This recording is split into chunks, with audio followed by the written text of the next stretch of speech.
طابت أوقاتكم بكل خير من الفضائية الإريترية. نقدم لكم نشرة الأخبار والمستهل بأبرز العناوين. إحياء ذكرى يوم الشهداء بفخر واعتزاز كبيرين.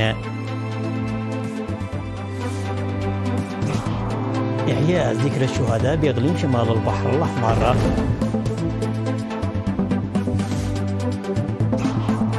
وفد إريتريا يخاطب مجلس حقوق الإنسان التابع للأمم المتحدة. مقتل 10 أشخاص في انفجارات بمستودع ذخيرة تابع للجيش في تشاد. فرنسا و6 دول تواجه إجراءات تأديبية أوروبية. مناطق جنوب الصين تتعرض لأسوأ فيضانات منذ العام 1998. إلى التفاصيل. أحيت البلاد اليوم 20 من يونيو يوم الشهداء بفخر واعتزاز كبيرين. وفي المراسم الرسمية لإحياء ذكرى الشهداء التي جرت في مقبرة الشهداء في أسمر صباح اليوم، والتي شهدت إقامة مسيرة بالأقدام انطلاقا من شارع الشهداء، وضع فخامة الرئيس إسياس أفورقي أكاليل الزهور على النصب التذكاري. بعد ذلك تم تقديم عروض فنية عكست معنى الاستشهاد وإحياء ذكرى 20 من يونيو بحضور كبار مسؤولي الحكومة والجبهة وقادة الجيش وكبار رجال الدين والدبلوماسيين المعتمدين في إريتريا وآلاف من السكان. وأضاء الشعب الإريتري الشموع في الداخل والخارج مساء أمس 19 من يونيو تخليدا لذكرى شهدائه. وثارت مسيراتنا على ضوء الشموع بقيادة المرشاة العسكرية من شارع الشهداء وصولا إلى ساحة الفاتح من سبتمبر شارك فيها آلاف المواطنين. وقال حاكم الإقليم الأوسط السيد فيساي هيلي في كلمته أن الجيل الذي حمل إرث الشهداء جلب السلام للشعب والبلاد. كما تم إحياء ذكرى الشهداء بفخر كبير في كافة مناطق البلاد من خلال وضع أكاليل الزهور على مقابر الشهداء وإيقاد الشموع وتقديم العروض الفنية. وجرت في الساعة 1 من ظهر اليوم وقفة حداد على أرواح الشهداء.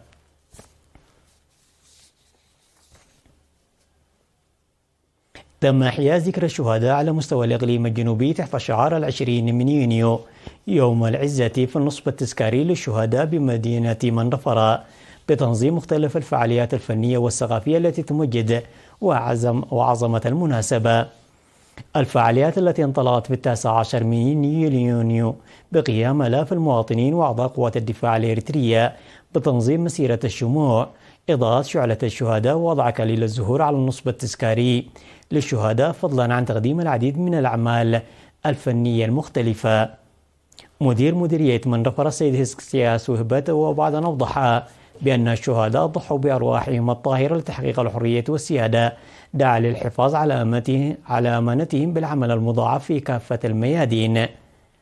من جانب آخر، وبالتعاون والتنسيق بين مفوضية الثقافة والرياضة وفرع الاتحاد الوطني بالإقليم الجنوبي، نظم في 18 من يونيو برنامج خاص تخليدا لذكرى الشهداء في قاعة كودو حمباشا بمنرفرة. البرنامج الذي بدأ بإضاءة الشموع على أرواح الشهداء قدمت فيه العديد من الأعمال الفنية والثقافية عبر العديد من الفنانين الشباب. هذا وأفاد مراسلي وكالة الأنباء الإريترية إيران عن تنظيم برامج وأنشطة مختلفة في المديريات 12 بالإقليم الجنوبي من إضاءة الشموع وغيرها من البرامج والأنشطة التي تخلد وتمجد ذكرى الشهداء. أحيا إقليم شمال البحر الأحمر 20 من يونيو يوم الشهداء بمسيرة الشموع ونفير تنموي وإعالة أسر الشهداء وأنشطة أخرى. ونظمت يوم 19 من يونيو مسيرة شموع من سقالة وحتى النصب الشهداء في طوالة بمشاركة حاكم إقليم شمال البحر الأحمر السيدة أسمرة أبرهة والمسؤولين في الحكومة والجبهة وعدد كبير من السكان وأعضاء قوات الدفاع. وأقيم صباح 20 من يونيو مسيرة سيرا على الأقدام من حطملو وحتى مقبرة الشهداء شارك فيها عدد كبير من سكان المصوع وعمال المؤسسات الحكومية وأعضاء قوات الدفاع الإريترية. ووضعت حاكمة إقليم شمال البحر الأحمر السيدة أسمرة أبرهة كليل الزهور على مقبرة الشهداء، وقالت إن عهد الشهداء يحملنا مسؤولية الأمانة فعلا وتعويضا يأتي بالتنمية والدفاع عن السيادة. وشهدت المناسبتان فعاليات ثقافية وفنية.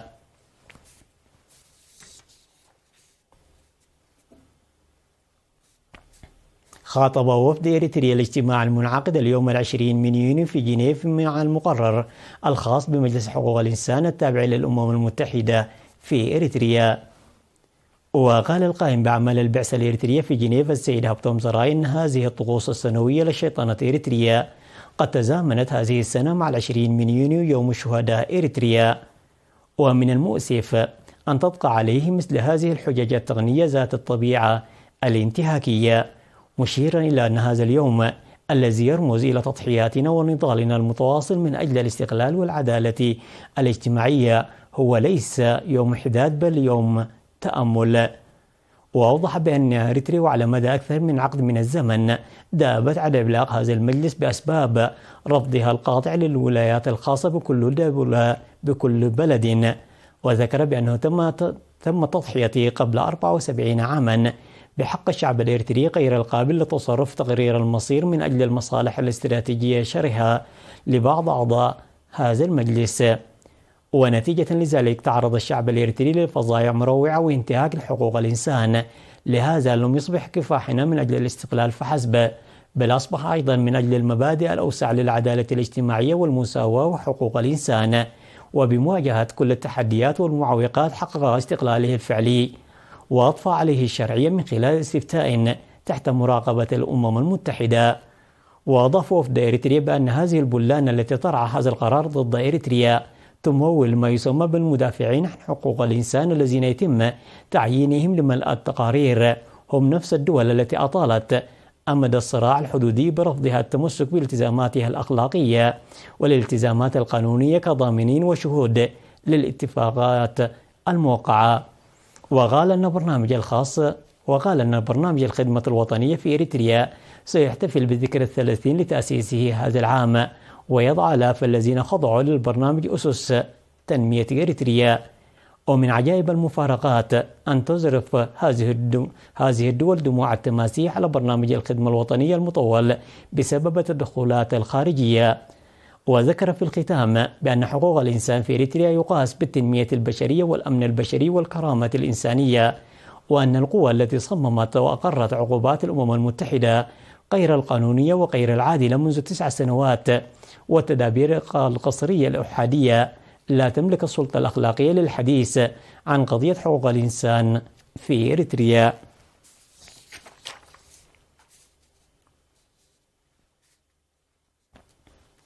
نظمت مختلف البرامج والأنشطة تخليدا وتمجيدا لذكرى 20 من يونيو يوم الشهداء في مقبرة لامزا سحارتي بمديرية قلة نفعي بالإقليم الأوسط. مدير ضاحية عبد حوشة سيد قبره هوت ستيفانوس أوضح في المناسبة التي نظمت في 19 من يونيو الجاري بحضور مختلف المسؤولين بالحكومة والجبهة وعدد قفير من سكان العديد من القرى والبلات بالمديرية. أوضح بأن احتفال هذا العام يأتي تخليدا وتمجيدا لذكرى أولئك الذين استشهدوا في المعارك التي خيضت في الفترة ما بين 1977 1978 في جبهة لامزا سحارتي، وتوثيق تلك التضحيات والبطولات ونقلها إلى الأجيال. مدير مديرية قال نفعي السيد محاري يوهنس أوضح من جانبه بأن الشهداء دفعوا القال والنفيس في سبيل وطنهم وشعبهم، داعيا للحفاظ على أمانتهم بالعمل في ميادين الإعمار والنماء.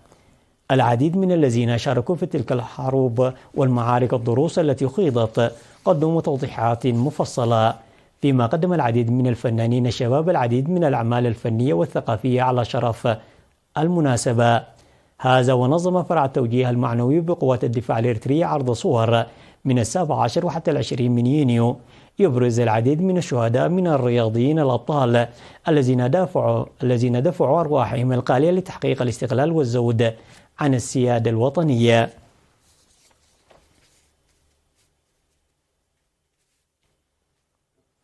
تبرع موظفو المؤسسات الحكومية في مصوع بإقليم شمال البحر الأحمر بمبلغ مالي لأسر الشهداء بمناسبة 20 من يونيو ذكرى يوم الشهداء. وتم توزيع 90,000 نقفة تبرع بها موظفو إدارة مدينة مصوع وفرع السياحة والهجرة والجنسية والجمارك ومصنع الأنابيب البلاستيكية وشركة الاتصالات إيرتيل على 15 أسرة من أسر الشهداء. وقال مدير مدينة مصوع سيد هيلاس أن المبادرة تأتي ضمن الجهود التي تبذل لمساعدة أسر الشهداء. بالإضافة إلى ذلك تم توزيع 66,000 نقفة تبرع بها موظفو إدارة إقليم شمال البحر الأحمر ومطار مصوع الدولي وإدارة مدينة قحتلي على 11 أسر من أسر الشهداء الذين يعيشون في قحتلي. من ناحية أخرى تم تقديم مساعدات مالية لنحو 60 أسرة من أسر الشهداء في برنامج بالمناسبة الذي أقيم في قاعة مستشفى بيت مخاء. وفي الوقت نفسه أقيمت حملة لجمع تبرعات في مقبرة صنعفة، وركز البرنامج على حفر الآبار وزراعة الأشجار وتوفير مياه الشرب والصرف الصحي بحسب وكالة الأنباء الإريترية. وبالمثل أقيمت برامج إحياء ذكرى 20 من يونيو في مختلف فروع الوزارات والإدارات في مدينة كرن. وتضمنت الفعاليات معروضا الصور يعكس فترات النضال وفقرات فنية أخرى.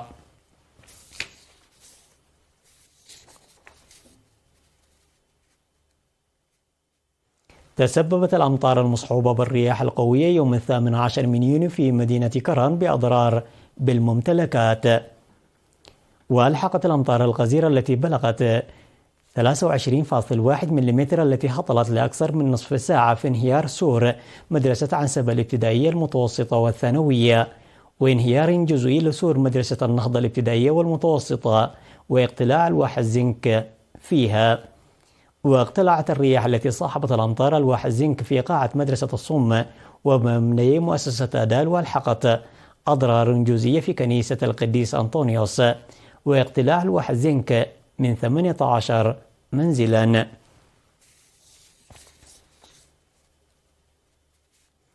الأخبار العالمية بعد فاصل قصير.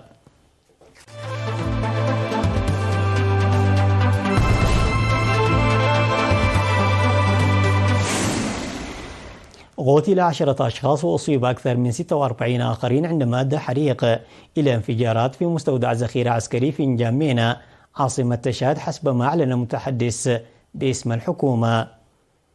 وقال المتحدث عبد الرحمن كلام الله أن 46 شخصا يتلقون العلاج من إصابات مختلفة بعد الانفجارات التي وقعت في ضاحية غوريجي بالعاصمة نجامينا.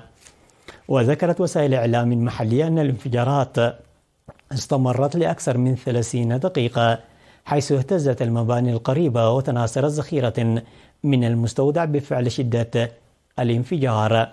وقال رئيس البلاد محمد تيبي أن الحريق أحدث أضرارا بشرية ومادية، متعهدا بإجراء تحقيق في الحريق الذي لم تعرف أسبابه بعد.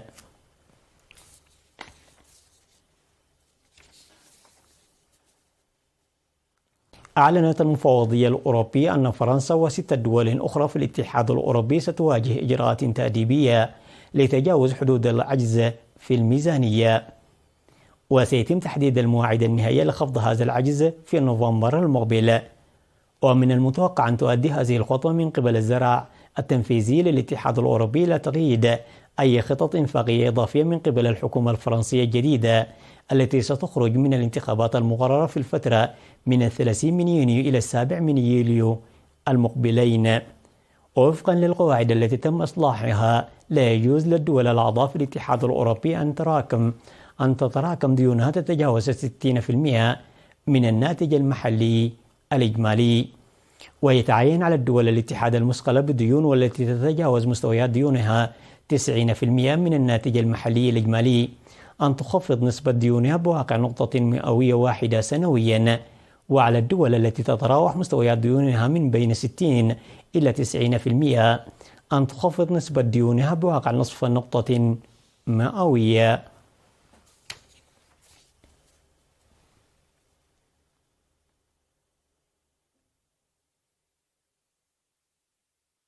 أفاد موقع بينباي الصيني بتعرض مدينة جوليان في منطقة غوانجي تشوانغ ذاتية الحكم جنوبي البلاد لأسوأ فيضانات منذ العام 1998. وفعلت الصين الاستجابة الطارئة من المستوى الرابع لمواجهة الفيضانات المحتملة في مقاطعتي أونهاي وهوبي.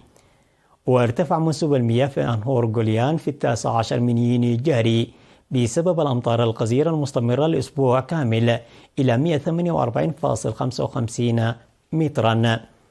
وتم إغلاق المدارس والمواقع السياحية في المدينة وإجلاء 69 شخصا من المناطق التي قمرتها الفيضانات.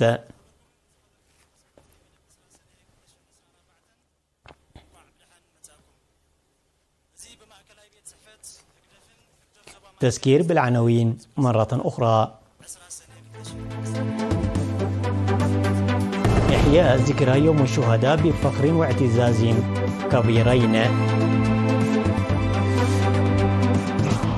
إحياء ذكرى يوم الشهداء في إقليم شمال البحر الأحمر. وفد إريتريا يخاطب مجلس حقوق الإنسان التابع للأمم المتحدة. مقتل 9 أشخاص في انفجارات بمستودع ذخيرة تابع للجيش في تشاد. فرنسا و6 دول تواجه إجراءات تأديبية أوروبية. مناطق جنوب الصين تتعرض لأسوأ فيضانات منذ العام 1998. وصلنا إلى ختام النشرة، إلى اللقاء.